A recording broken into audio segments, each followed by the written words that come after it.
Hey guys, welcome back to the fifth and final update for this restoration of a late 50s, early 60s Rizzuto Estileto Milano. Now you guys saw how bad it was out of the box. You saw it was rusted, you saw that it was blade peak really badly. You saw the scales were, really bad. You saw the missing bolster.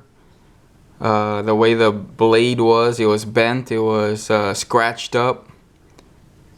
After just over 29 hours and some minutes,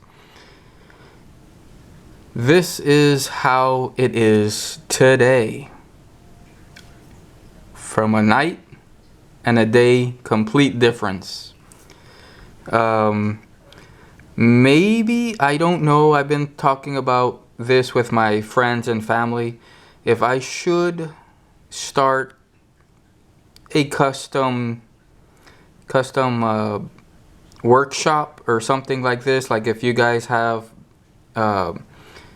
again, knives that were in severely bad shape, you could send them to me and I can charge you for whatever it is and fix it, but there will be a disclaimer. There will be if I can't fix it, I that's just the way it goes. But this is just a thought. I'm just thinking about it. I don't know.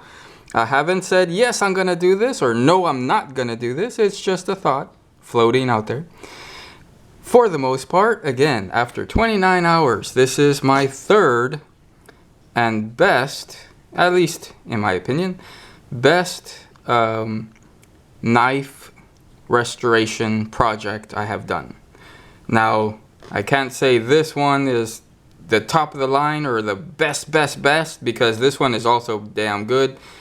But again, the very tip of the blade is sticking out right there, as you see that.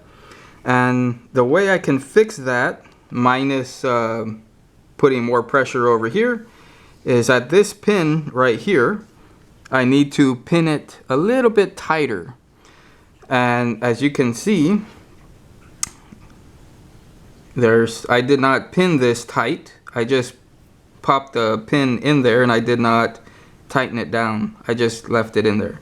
That's one of the reasons why it is not closing all the way. And I can show you this. Like if I push, let me do it this way.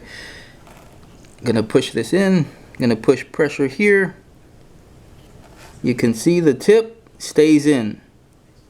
You can see that right there, clear as day. Now I'm gonna release pressure here. And you can see the peak of the knife pops out a little bit. Not a lot.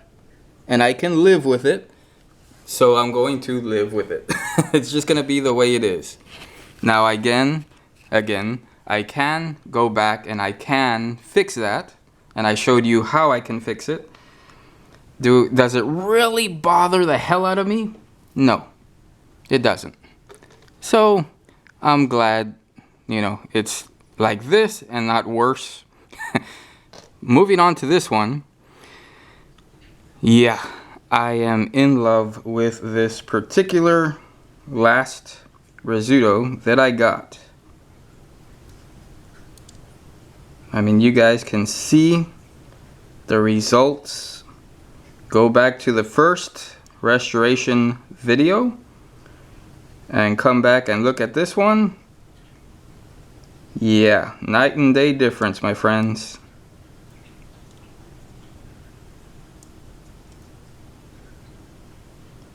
Why is it square? Or at least more square than normal. I find it, I like it better this way. I could have rounded off the edges and made it flush like this one. I could have done that very easily. But I decided, no, I like this square feel. I don't know. That was me. Again, it's not it's not like it's permanent. I can't just, how do I put this? If I choose later on to round it off, I can. It's not a big deal. But I like it this way, and that's the reason why I left it like this. You can see the interior, the spring and all that. Let's see if I can show this again. There you go. You can see it shine.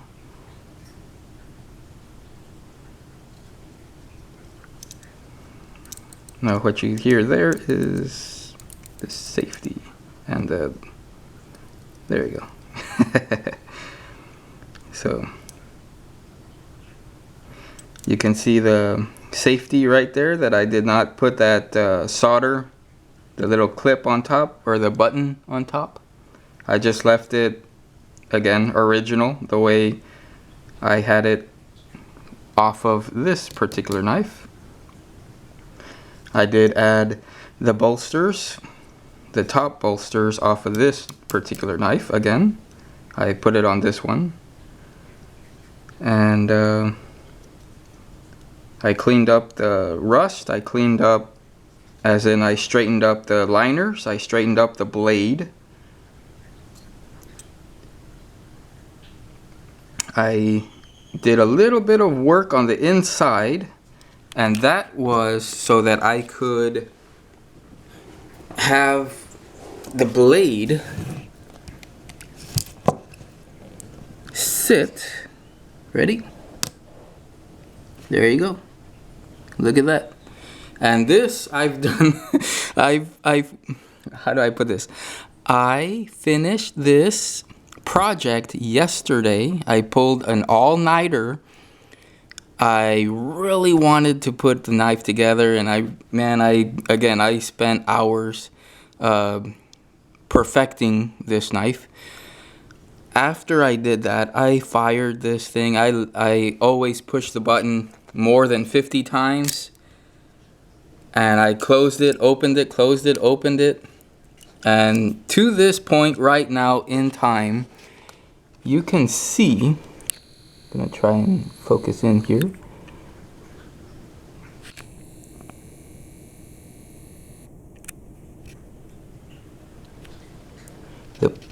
The peak of the blade rests very well deep inside the handle right there. And again, so did this one, but I showed you how I could fix it right here. Just put more pressure right there. I already put pressure over here at the top, but now I need it here as well. But that's nothing. It's just, again, you just have to hammer it with a hammer.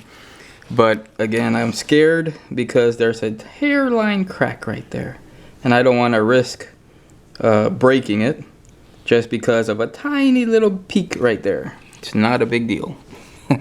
This one, however, again, I had it completely apart, as you guys seen in the previous videos. Took my time, really lovingly put it together, and it is phenomenal. It is as perfect as I can get it. And I freaking love this knife right here. It opens great, it opens fast, it locks up, and you can see right here I'm putting pressure on it. And it's like almost solid. It moves like maybe 1/1000th of an inch, like very little, but nothing really. And then side to side, almost nothing as well. Again, I did everything I could possibly think of to improve on this particular Rizzuto.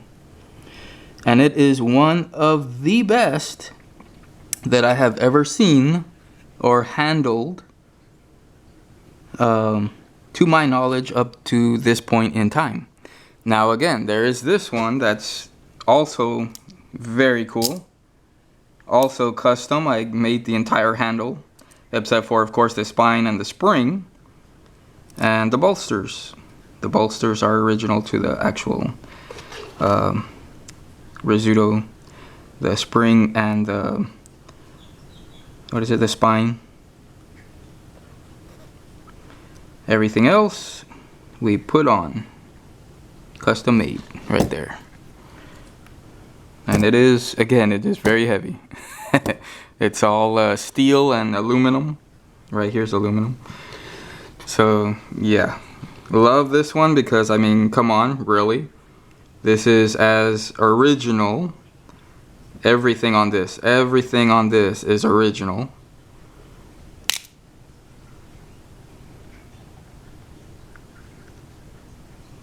And again, if you guys love to see the name Rizzuto, if we can here, if it will focus.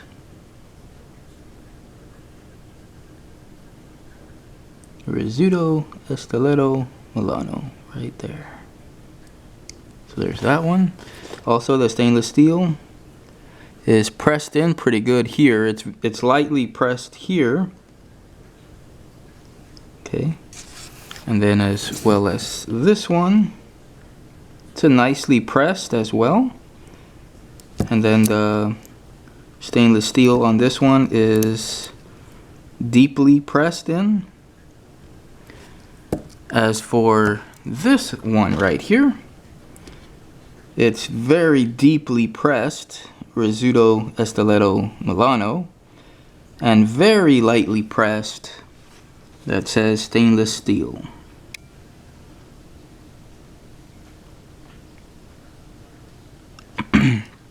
Now there are some guys that love the look that, I mean, it's been around. Like, again, like in firearms terms, the battlefield pickup look. So I'm 50-50. It's a very razor sharp, thin line between I like this and I like this. Scratches, like very badly scratches, it'll drive me crazy.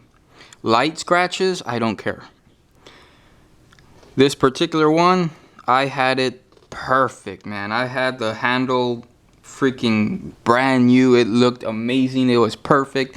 Damn thing would not close right, and that's the reason why my girlfriend gave it the nickname the Knifelin, which I'll probably carve into this thing or something. I don't know. We'll figure it out. But the peak was always sticking out, as you can see. That problem is long forgotten because it is fixed 100%. It does not peak whatsoever. The swing guards I'm thinking about redoing, and you can see the what is it? The pinholes. They're pretty damaged, but I'm gonna leave it that way. I don't give a damn. But the swing guards, yeah, I don't know. I might be redoing those only because I don't like the way it does this. So I might change it to like a half C or maybe more bat wing style. I don't know. We'll figure that out later. It's not a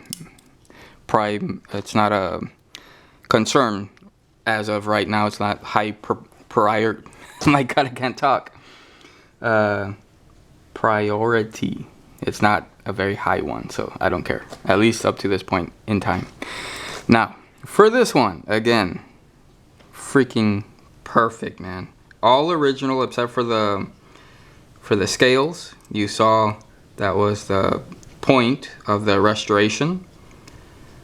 And look at the inside there. It is gorgeous. Look at that. Look at that. Gorgeous, man. Again, took it all apart, straightened up everything on this knife, and took off the rust, polished it, put the bone on there, sanded the bone. I mean, just gorgeous knife. And yes, I am going to be carrying this EDC, even if I'm not going to actually use it on anything, just to carry it. Something from the 1959, 1960, 61, that time period, and it's still here, all original besides the bone. With the bone, it's more dense, it's heavier, it feels more quality, is what I'm saying. It feels a lot more quality. And again, very sturdy blade. And it is sharper than the way I got it. And it is perfect, guys. I'm serious, it is nice. I like the design that I put here.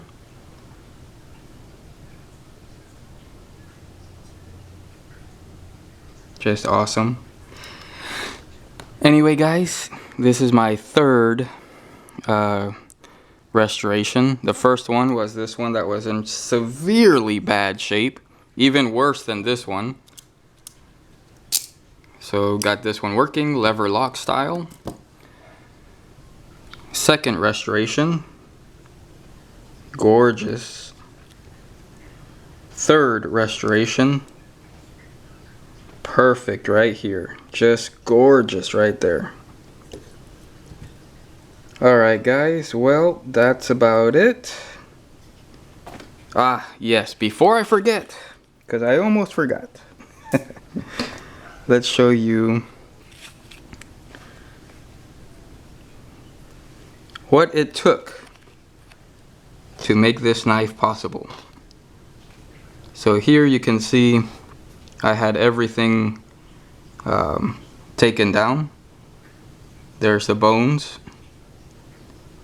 I traced the bone. Oh my god! I traced the liners on the bone. I had to wear eye protection. Started cutting the bone right there. Cut it all up. Then I had to drill for the button.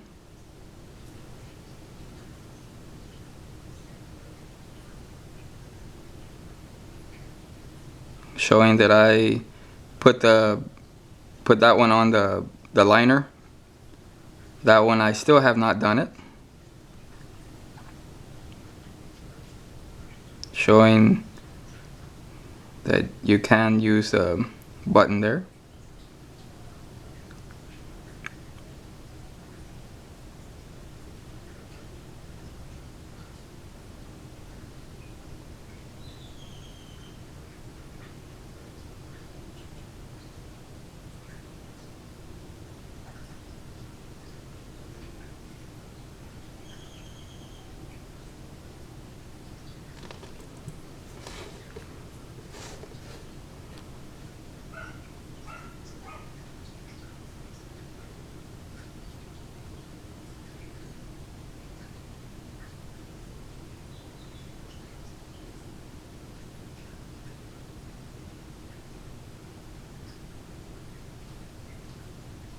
Showing that I was sanding that, because usually most of these knives, they never have the material go under the bolsters. They're always hollow, and I don't understand why. I guess, I mean, it's easier as a production line where, you know, they save cost, it's more money and all this, but I prefer to have, even underneath the bolsters, bone. So that's the reason why I did it this way.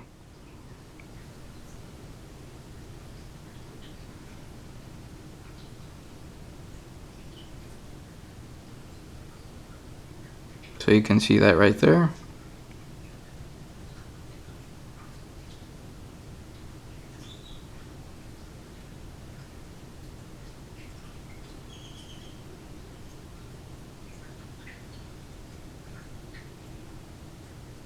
You can see I already drilled the hole for the pin.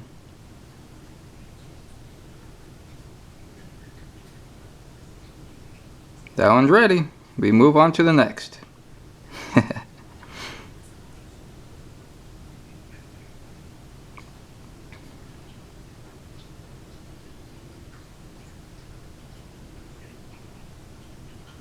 I drilled the pinholes there.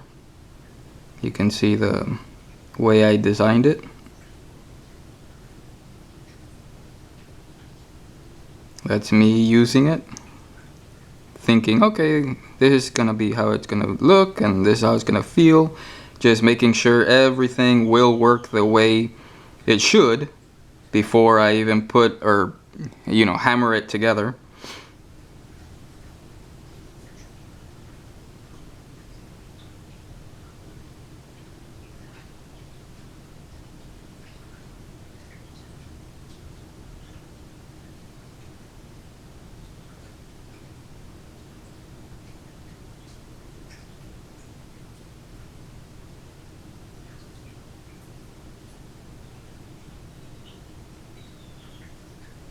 And again, haven't hammered anything yet, just making sure 100% that it will work.